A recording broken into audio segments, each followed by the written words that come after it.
What's lamb chops up to out here?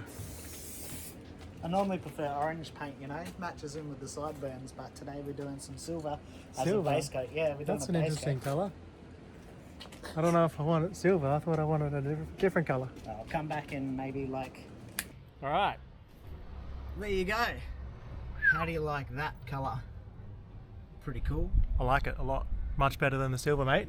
Much better than the silver. We got the contrast still. Yeah. Wasn't easy to paint, I'll tell you that much right now. All these little corners. It's a pearl paint, so the more coats you do, the darker it gets. But I think I did a pretty good job. Yeah. And it's looking pretty good. It's lovely now. Lovely. What's cracking, legends and legendettes? Back with another UT3ZILA Buildisode episode. 300 horsepower ZD30 common rail in my Nissan Patrol coil converted ute. Was Leaf. This is what it's looking like at the moment, and I'll give you some updates of what's going on here, where we're at, and I'll also answer some questions from the video, from the last video. So what have we got here? Don't tell them the secret about ZD engines. Too right, brother. What else we got? Super keen for the Leaf coil conversion video. Working on it, bruh. Got so many things to do. Very keen to upload that though. Love watching the journey. Great video, mate. Love the forward plenum. Boost references and sensors. It's actually got no references in it actually. So it's got the dipstick tube mount on the side, and all the references are in the intercooler pipes. And the map sensor comes off a little reference point as well, with a hose that runs to the map.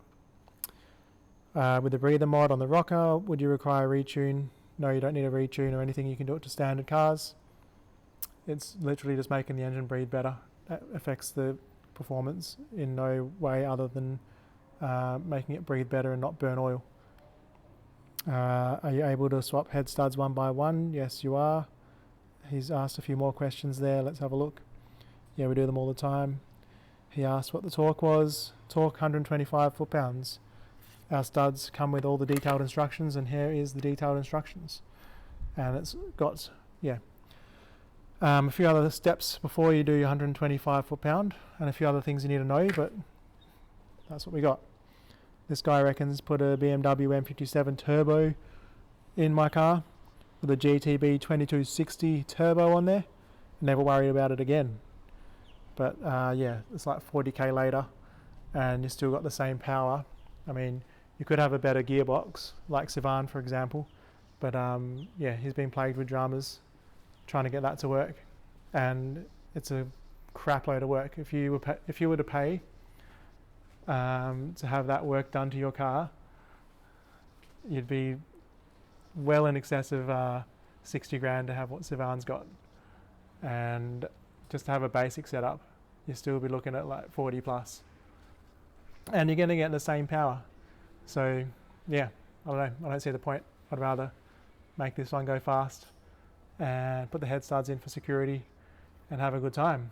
Keep it factory. I kind of like factory. 100 generations have searched for this elusive path to peace, while 1,000 more have raged across the span of human endeavor. Factory. And today that new world is struggling to be born.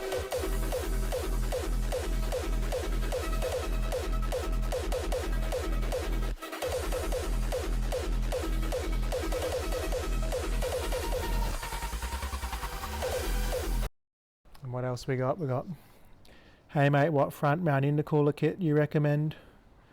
What did I tell him? PDI Extreme Cooler or RMR Race Series, mate. So that's the Race Series right there. This car should look very familiar to a lot of you. This is old footage, so it's a different colour to what it is now. But yeah, we made the intercooler setup for Sivan's Gulag back when it was ZD30. It did have a different front mount setup on it originally, but we convinced him that it wasn't going to cut it, and put one of ours in instead. Gucci Pipework, see the difference there against the Coke can, how big it is. He went 3-inch both sides, and yeah, he's still running this cooler with his M57. Yeah, we love Sivan, he's a great bloke, and it's an awesome car. Back on UT3ZILA now. Huge, fat, meaty boy. This is all custom pipework. Amazing, amazing detail. And we don't really make them and sell them. We can't be bothered. Maybe later on down the track I'll start fabricating some stuff and selling it, but it's not really our bread and butter. Not our bread and butter, not something I want to do at the moment. So we use PDI because PDI are great. They're the only ones worth getting. The kits are really nice and they're massive cores. See that? It's not quite as thick as mine, but it's a huge core, flows really nicely, and his kits are worthwhile. So yeah, definitely run that. If you're looking for a cooler, don't worry about the other ones. I know them all, they're all trash, trust me. What else we got? This guy is calling me Jesus, which is pretty awesome. I do try and reflect the image of Christ. And that's all the comments. Oh, someone wanted to know what size is the fitting in the rocker cover, so I can answer that one too. And I have got my big fitting in there now, which is just minty.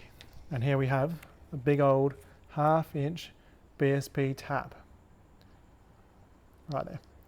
14 TPI threads per inch. And you'll need a 19mm drill bit to drill your rocker cover out bigger and put that puppy in to install this fitting, which is probably tight now. Yeah, it's tight. Yeah, it just screws in. And this is the big old hose that I'll be running directly to my induction pipe between my filter and turbo. So it'll be going straight in here, same as this one was. This is a FATS pipe, but we'll be making a stainless pipe instead through my bonnet entry. So you'll see everything's been moved here. The vacuum canisters are all hidden now. And my overflow and everything are going to go here. And we'll have a nice bonnet entry.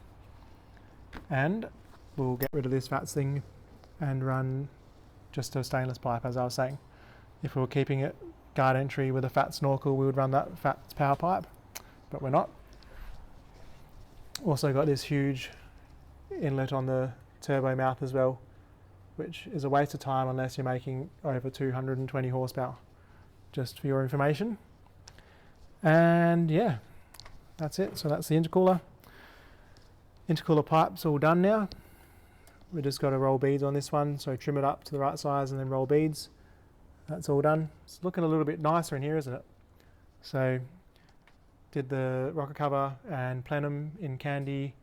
What colour is it? Bloody magenta. Candy magenta. Ashley Ammo also has rerouted all the wiring. Need to get smaller P-clamps. And that's looking a lot tidier because that normally has like a big ugly plastic box here with all the wiring coming out of it.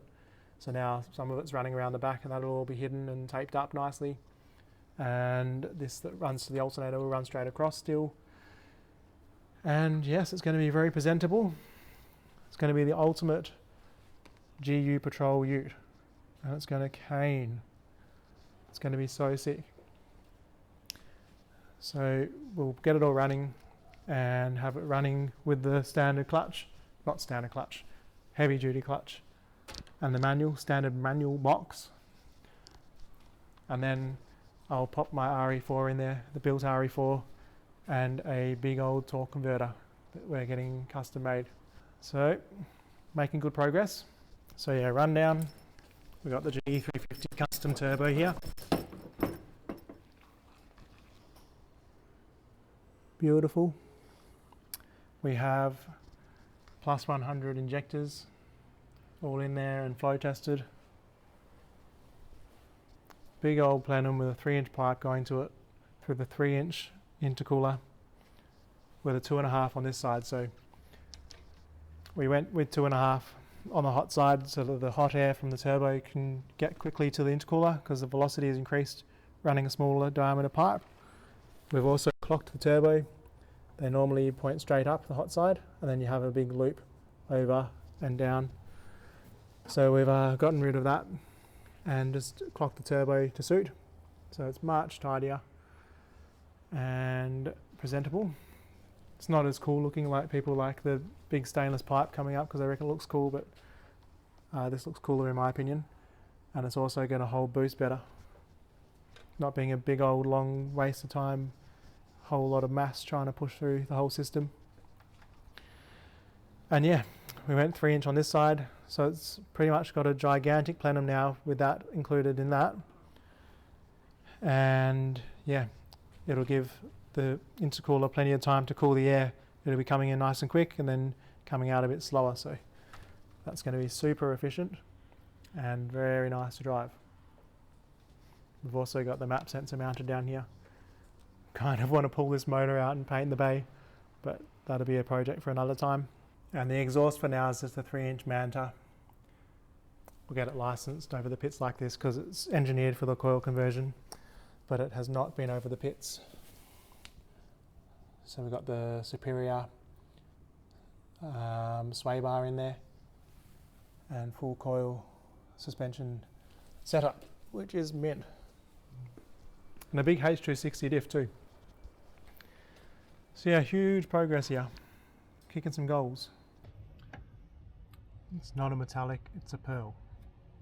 It's pretty much like a tint, isn't it, this magenta? That's why we did the silver coat before, you know, got it planned out in a couple of layers. That pops crazy. I love the depth and deep colour it has. I quite like it in the engine bay. Out in the sun it looks good, but it kind of, you got dark spots and light spots, brings out the different colours in it. Yeah, I love it. Could do with more tidying up. Maybe get that gold plated. You know, big money build right here. Yeah. Melt down a few gold bars I got probably, you know. Might borrow a couple of gold bars off Lamb Chops here. He's probably got a couple in his car. Oh, we got some platinum. Platinum? Yeah, we got some platinum out of some cats that we could maybe coat. We've got to tee off that vacuum line and tidy that up now. Move Ammo's washer bottle that he's put there because my bonnet entry snorkel box is going here. I want to get rid of the gas struts. I don't like the gas struts, especially when you're hanging off just one for the bonnet entry because you've got to remove one. I would like to have like a cool pole, you know, like race cars have, that I keep in the glove box. Carbon pole with Hello Kitty vinyl wrapping. Carbon fibre? Yeah, Hello Kitty vinyl wrapping on it or something. And then put the radiator in. Ammo's going to tidy this wiring up and wrap it with the cloth wrap we have. And then we'll be almost ready to drive this puppy. Did you show everybody the nice conversion for the power steering reservoir? Yes, I did. Reservoir's over here now. It's going to get a special fitting down in there. We've got a special fitting to reroute that so it doesn't have to run that way around the battery and over here. Now it will just run straight through there somewhere nice and tidy. You won't even know it's there, mate. We'll get that gold plated as well. Yeah. And then, yes, very keen for some burnouts. You're very keen for some burnouts? Did you say burnouts? Yes, I said burnouts. Can we do them now? We cannot do them now. We might need to shim the LSD actually. Way to ruin the Friday, thanks. This LSD is not as tight as the old LSD, so the one that I had in the Leaf diff. Remember that one? That one went hard, didn't it? We did a few skids with that. So, yeah. Probably have to pull this H260 out and shim it up a bit. Maybe shim it with a welder, you reckon? No, it doesn't need any welding shims, it needs real shims. We could probably put that in the next video, how to shim your LSD. I've got a great video idea. We could show you how to shim your LSD while on LSD. Yeah. I've never done drugs before, but you know, anything for the old YouTube. Never done drugs or had a beer, but he'll do it. If we get 10,000 likes, he might never be the same again. Nah, I'm not doing it. It's not right. It's not the right thing to do, you mob. Yeah, I don't do drugs. This is what I live by around here, actually. Nugs, not drugs. On that topic, I got something to share with you. I don't know how you're going to take it. You might not appreciate it. You might appreciate it. It's pretty wild. We've got some crazy stories for you. But yeah, so I've been diagnosed with ADHD. I think I was maybe 11 years old when I got diagnosed. And that kind of explains how my brain works, I guess. People understand ADHD a lot better these days, but we crave stimulation. So I love getting to do things and learn on the go. Like, doesn't have to be work related even. Like I love mountain biking and kiteboarding, windsurfing. I love thrashing around in four-wheel drives. I love feeling all those things and getting to experience them. But in my 20s, I also really got stuck into drinking and recreational drugs and party scene just for that ease of stimulation. Like, it was a fix for that. I craved it. Yeah, I was wild. I'll give you an example. I went on a 6-week holiday to Canada to visit my best mate. I slept on his couch. He was living with his girlfriend, and snowboarded every day pretty much, that I wasn't like totally wrecked from going on this bender. I would snort everything, white, brown, same line, smoke to help the come down, drink the whole time, come home, strangle my friend because I was looping out, upset all my friends, just doing stupid stuff, like out of control. Another time in Canada, actually, this is in 2012, me and 3 friends, we bought 50 MDMA caps off another guy we knew, and they gave them all to me to keep in my pocket because they thought that it would be too tempting for them. And I didn't take them all, but I did take quite a few. And my friend had to pick my collapsed body up off the dance floor and put me in a taxi. He dragged me out. I was somewhat conscious and making some sort of noises. And anyway, I vaguely remember this. It's weird what you remember. But I remember, and I was also told that I was locked outside the house in like minus 20 degrees in Canada. And I didn't know how to use my phone because I was so cooked. So this girl had like seen me, and she came over to see what was going on, and she got my phone working. I must have been able to tell her my PIN or something, I don't know. But she rang my friend, and he came down in the middle of the morning or early morning and let me in. And I don't know how I survived all these things. And yeah, I learned from my mistakes, and it took me a long time to realize that the way I was living was not bringing me fulfillment. It wasn't bringing me joy in the long run. It was like all temporary, and it was also hurting people around me. Actually, I was not a drug addict. I wasn't like using every day because I needed to. I was just doing it because I thought it was fun and it was accessible. It got to the point where I kind of hit the point where I didn't want to continue on doing that anymore, and it was because my girlfriend had broken up with me, actually. So I thought I was pretty awesome, had my own business, had a house, was putting a roof over this girl's head. She was a alcoholic, it turns out. She was trying to get off the drink, and pretty wild girl herself. And I was like, wow, this girl's never been so healthy in her life, in her adult life. And she's got it so good. I cook for her. She's got a house. She doesn't even pay rent, and she's broken up with me. I can't believe this. So I rang my brother-in-law up to complain, and he says to me, "Oh, yeah, I know about it all, bro. And to be honest, I don't think that you're a good person, and I think she should have broken up with you, because you don't live a good life at all. Like, you're not helping anybody the way you live. You're not helping yourself. You're not living the right way at all." And here's a Christian, and I'm thinking, oh yeah, righto, yeah, maybe I should try doing something else then. And he goes, yeah, well, you can ask God about it in your own time. Just tell him what you think. He hears you, and let him know what you're going to do, I guess. And yeah, that night I said, well, righto, I know you're there, God. I've felt your presence before, and I feel like a lot of you probably have. Maybe you don't know what his presence is, but yeah, I know that he's in everybody's heart. or a longing for him. So anyway, I reached out to him. I said, I don't want to live my way anymore. I want to live your way.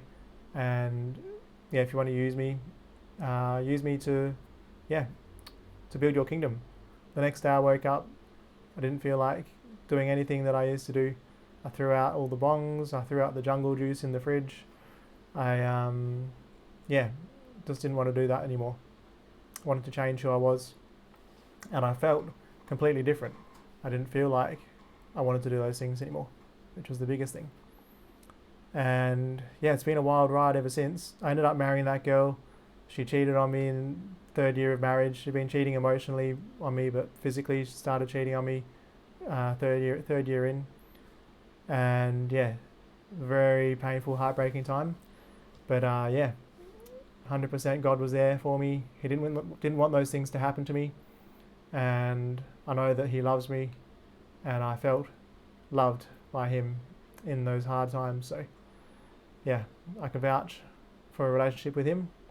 I can tell you that He's there, that He's real, that yeah, He'll change your life for the better. You will not be happier. It's crazy. You know why Australia is really great also? Australia was a Christian nation, and it still is in my opinion. But yeah, you don't have to be perfect to be a Christian. You can still have fun. You can still live your life and do cool things. Like, I probably do way cooler things than you every day.